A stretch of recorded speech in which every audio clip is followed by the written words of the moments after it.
민심이 두려워 뜻대로 못하는 미국.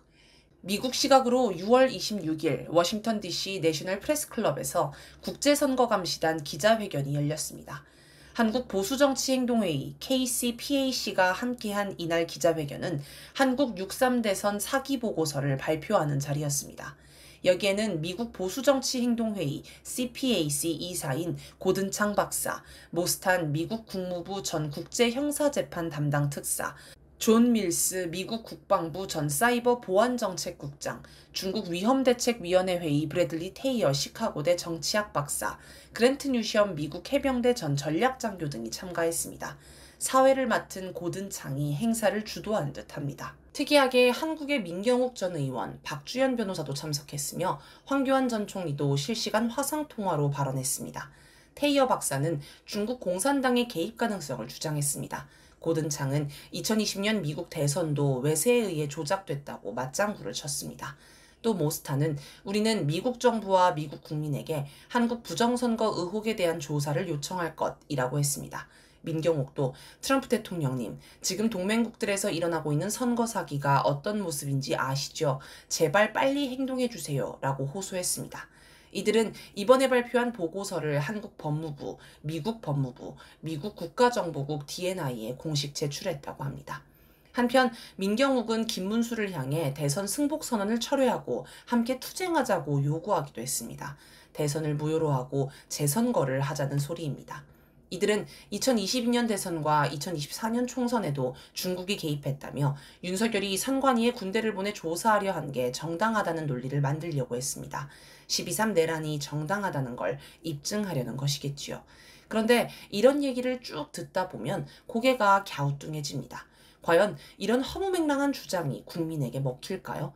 이런 걸 주장해봐야 뭘 할 수 있을까요? 윤석열을 처벌하지 않고 대선을 다시 하는 게 가능하기나 한 일인가요? 내정 간섭은 미국의 일상. 그런데 따지고 보면 부정선거 주장으로 가장 큰 재미를 본 건 도널드 트럼프 미국 대통령입니다. 그는 2020년 대선에서 패배하자 부정선거를 주장하며 불복했고 자기 지지자들을 선동해 미국 국회의사당을 점거하는 폭동을 일으켰습니다. 트럼프는 4년 내내 부정선거를 주장하면서 자기 지지자를 결집했고 기어이 2024년 대선에서 승리했습니다. 이런 트럼프의 시각으로 보면 한국도 이런 작업을 못할 게 없다고 여길 것입니다. 존 밀스는 대선 시기 한국에 와서 한국 대선이 부정선거로 치러지면 한국인들도 그렇게 2021년 미국 국회의사당 폭동처럼 나가서 당신들의 힘을 보여주기를 바란다 라고 말했습니다. 한국의 극우 세력이 트럼프처럼만 하면 되는데 그걸 못하니 답답함을 느낄 수도 있습니다. 원래 미국은 상식적이지 않고 정상적이지도 않은 어처구니 없는 일을 많이 해왔습니다. 지난 6월 29일 이스라엘 법원은 베냐민 네타냐후 총리의 형사재판 증언 일정을 취소했습니다.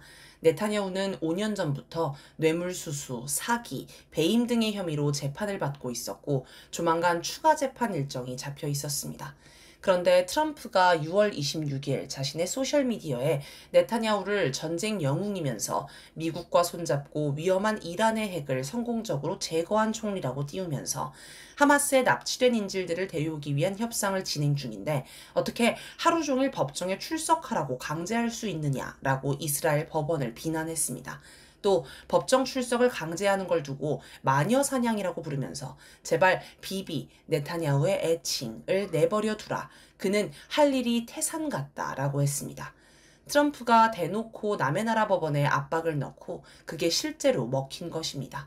전쟁 중이며 미국의 무기를 의존하는 이스라엘 처지에서 미국 대통령을 무시할 수 없었겠지요. 이는 중대한 문제이지만 너무 어처구니가 없다 보니 언론에는 많이 나오지 않았습니다. 이 사안이 언론에 나오는 걸 미국 측에서 불편해했겠지요. 2016년에는 미국의 압박으로 우크라이나 검찰총장이 해임된 일도 있었습니다. 당시 부통령이었던 조 바이든의 아들 헌터 바이든은 우크라이나 천연가스 회사인 브리스마 홀딩스의 이사였습니다. 이 회사는 우크라이나에서 정경유착으로 유명했습니다. 그래서 우크라이나 검찰이 이 회사를 부패 혐의로 수사하려고 했습니다. 그러자 조 바이든이 우크라이나를 방문해 빅토르 쇼킨 검찰총장을 해임하지 않으면 10억 달러 대출 보증을 철회하겠다고 압박했습니다. 결국 우크라이나 의회가 쇼킨을 해임했습니다. 흥미롭게도 미국 대선을 앞둔 2024년 7월에는 트럼프가 볼로디미르 젤렌스키 우크라이나 대통령에게 전화해 헌터 바이든 사건을 수사하라고 압박했습니다. 트럼프는 자기 요구를 거부하면 우크라이나에 대한 2억 5천만 달러의 군사 원조를 철회할 것이라고 협박했습니다. 그러다 이 사실이 미국 언론에 폭로되면서 트럼프와 바이든 사이에 난타전이 벌어지기도 했습니다. 이처럼 미국은 수시로 다른 나라 사법부나 수사기관을 압박해 자기 입맛에 맞게 사건을 처리해왔습니다. 한국에는 왜 못하나? 당연히 미국은 한국에도 이런 식의 내정 간섭을 시도했을 것입니다. 실제로 조셉 윤 주한미국 대사 대리는 지난 2월 박선원 민주당 의원을 만나 윤석열 파면이 조기에 인용되면 국힘당에 불리하다.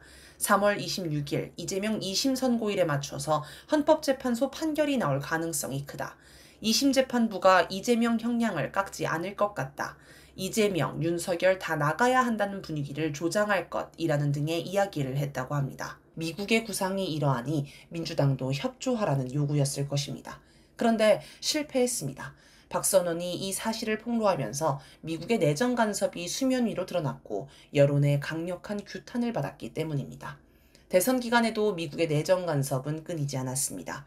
5월 15일 JB 에브런슨 주한미군 사령관은 대한민국 새 지도자는 6월 4일부터 일종의 동맹이 기로에 있다는 사실을 받아들여야 할 것이라고 발언해 노골적으로 대선에 개입했습니다. 여기서 말하는 일종의 동맹은 한미일 삼각동맹을 뜻합니다. 브런슨은 한미일 삼각동맹을 지지하는 사람이 대통령으로 뽑혀야 하며 그렇지 않더라도 누구든 당선되면 한미일 삼각동맹을 지지해야 한다는 말을 한 것입니다. 같은 날 미국 상원 외교위원회 인사청문회에 출석한 마이클 디손버 국무부 동아태 차관보 지명자는 동맹국과 동반자 국가들의 대만에 대한 지원을 장려해야 한다라고 말했습니다. 동아태 차관보가 담당하는 지역을 따져보면 여기서 말하는 동맹국은 한국과 일본을 뜻합니다. 즉 대만전쟁 발발 시 한국군도 미군과 함께 대만을 지원해야 한다는 것입니다.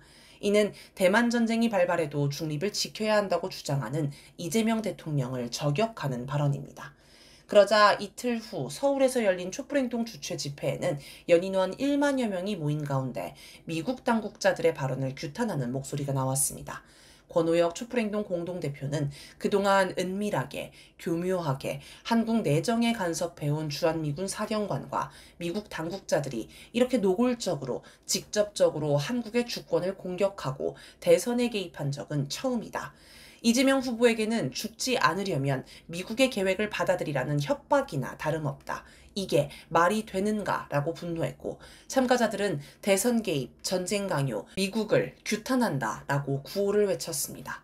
원래 역대 대선을 보면 선거운동 기간에 후보 유세가 아닌 일반 정치 집회가 이렇게 대규모로 열린 적은 거의 없습니다. 게다가 원래 반미운동을 전문으로 하는 단체가 아닌 단체의 집회에서 이렇게 강도 높은 반미 구호가 나오고 호응을 받은 것도 이례적입니다. 그만큼 미국의 내정 간섭이 도를 넘었고 또 우리 국민의 자주의식이 성장했기 때문입니다. 미국이 내정 간섭으로 대선판을 엎으려 할 때 이를 규탄하는 목소리는 광장에서 가장 크게 나왔습니다.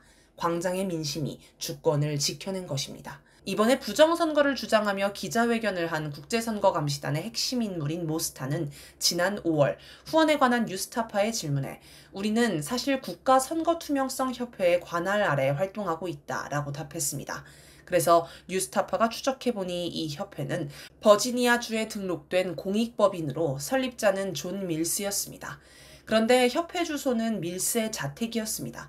거창한 이름과 달리 실상은 미국 극우 인사의 동호회 같은 곳이었던 것입니다. 확인된 후원금 내역도 1만 달러에 불과했다고 합니다. 트럼프가 직접 소개할 정도로 가까운 사이라는 고든창이 관여하는 단체치고는 초라합니다.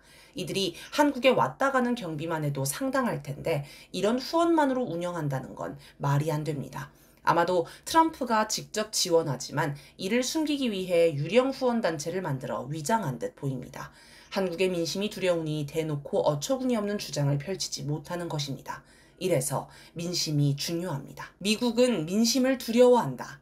1980년 5.18 광주항쟁이 있고 나서 우리나라는 반미의 무풍지대에서 열풍지대로 바뀌었습니다. 미국이 군사 독재를 지원하고 광주 학살을 승인 내지 방조했음이 확인되었기 때문입니다. 당시 많은 학생이 이 진실을 국내외에 알리고자 미 문화원을 점거하는 강력한 투쟁을 전개했습니다.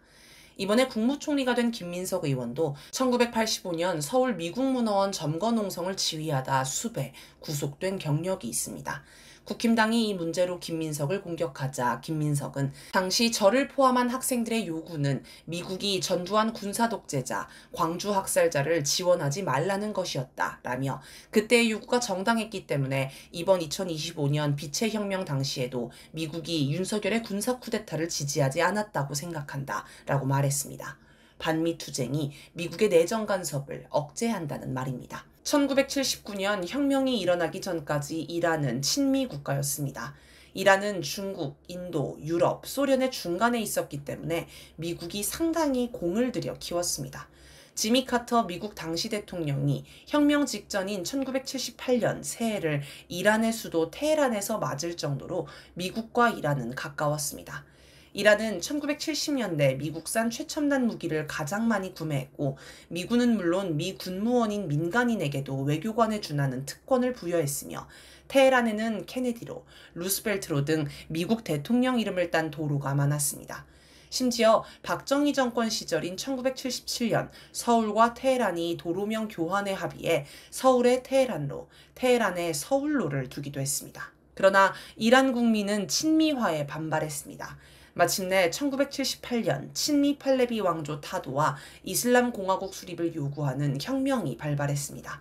1979년 혁명의 사상적, 종교적 지도자였던 아야톨라 호메이니가 망명지에서 15년 만에 귀국할 때 테헤란에는 무려 600만 명의 인파가 모여 그의 귀환을 환영했습니다. 미국이 개입해 혁명을 뒤집을 것을 우려한 대학생 450명이 미국 대사관을 점거하고 52명의 외교관을 인질로 삼아 444일이나 농성을 한 초유의 사건도 있었습니다. 이들은 대사관 건물에서 군, 경찰, 정보기관, 행정부에 암약한 미국의 간첩 명단을 비롯한 각종 기밀 문건을 확보해 폭로했습니다. 걷잡을 수 없이 불붙은 민심에 미국은 팔레비 왕조에 대한 지지를 철회하고 퇴진을 요구했습니다. 미국은 현지 민심에 주의하며 두려워합니다. 지금도 미국은 광장에서 폭발하는 민심을 두려워하며 함부로 대하지 못합니다.